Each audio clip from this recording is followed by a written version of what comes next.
Oh hey, I love this song.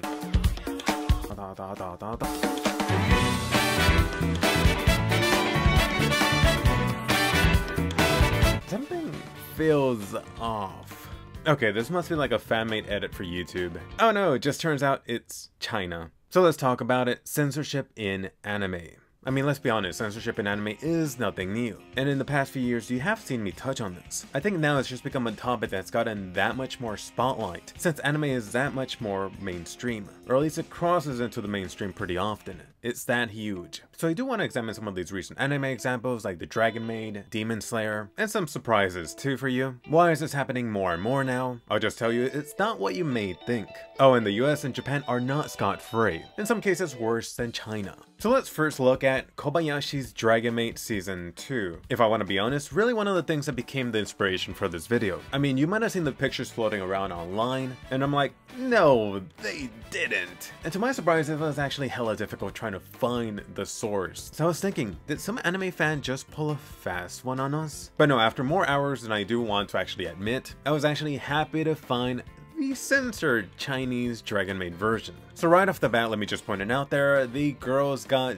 deflated in China. And it's actually funny because from what I'm seeing, they're actually calling this a quote-unquote family mid version. Very appropriately named. And if I want to be honest, I'm not entirely against this. You'll see why in a second. So first off, you have one of the edits that left me a little confused, which is the one you saw in the opening of this video. All the girls have their chests covered up by some of the opening graphics. The odd thing is that they're not really consistent about it. How kind of them. So let's actually turn and talk about the troublesome girl. From what I've been seeing, it actually turns out that some Chinese anime fans did think this particular character would have been a problem in China. That perhaps season 2 wasn't even gonna get released due to this character. And I'm just super fascinated by this. In China, Irudu officially got turned into a freaking dragon loli. So it looks like the OG kinda has some competition. And just take a look at some of this stuff. I can't be the only one that's in awe watching this. Like, no, they didn't. Yo, yeah, they did. Like Irudu meeting Kobayashi? It doesn't really make sense. Especially the scene of her trying to seduce Kobayashi thinking that Kobayashi's a dude. Meanwhile, a few episodes later, when they have a more questionable spicy scene with the little boy, take a look, this is actually YouTube friendly. And I like how they just hold on the still of that little girl in the background. Hey, in China, she basically gets a cameo. So what the hell, China made me freaking nostalgic for 4Kids, can you believe that? And I know you're probably thinking the same thing I was. These are basic minor changes. China's censorship team did this like in a day or two. But no, look at this, even when they're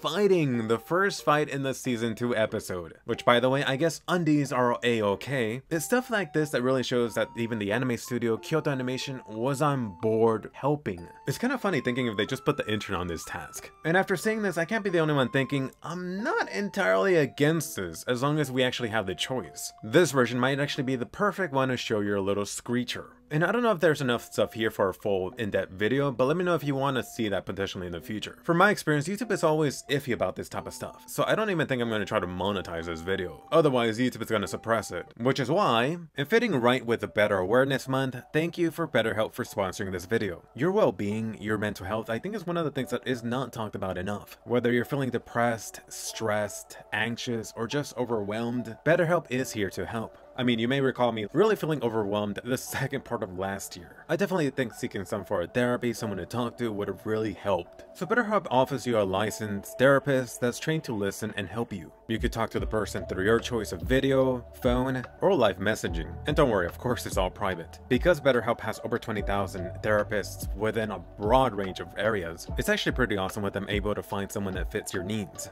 And it's easy and free to change therapists if you're looking for someone else.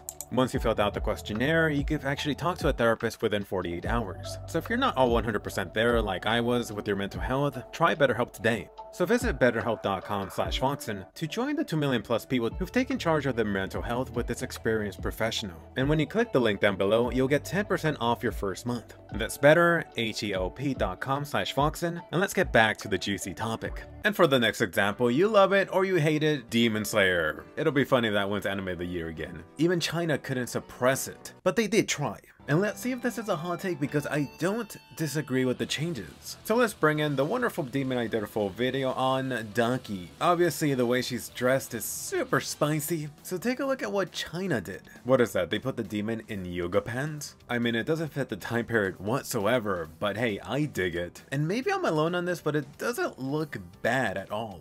I'm actually even more impressed that Ufotable did this, since freaking Ducky is involved in so many fights throughout this mini arc. It's not like in the previous anime where you just gotta hide the booba. Let's take a look at adult Nezuko. Wanna take a guess at what they changed? Oh yes, I'm seeing a theme. Could you imagine the worker trying to censor Ducky and freaking Nezuko all at once when they're fighting each other? If that even counts as a fight. And then the third notable change, so you got all of Tengen's wives. Or are they girlfriends? You got the original version where they have their chest open up, full on display. Oh my god. Which is pretty much non-existent in Japan. Demon Slayer is so popular here in Japan. You see the elementary school kids in the morning with Demon Slayer items. They're humming the Demon Slayer opening at school. You had that one elementary cosplayer, a little Japanese girl that was freaking cosplaying as Ducky. Thankfully not the Awakened version. And then I realized, I'm like, oh yeah, my American point of view. At the end of the day, this is still Japan, a place where you got people seeing each other naked from very young. So far we've determined if your body is 69% booba, that's no good for China. But then the interesting part is that polygamy is? Gotcha. And if you don't live in Japan, you may not have even heard about this, but it turns out that even Japan is censoring Demon Slayer within the country. Since I live in Shinjuku, I'll pass through Shinjuku Station pretty often. As happens often for airing anime, they had a huge display there. Do you spot it? Interesting.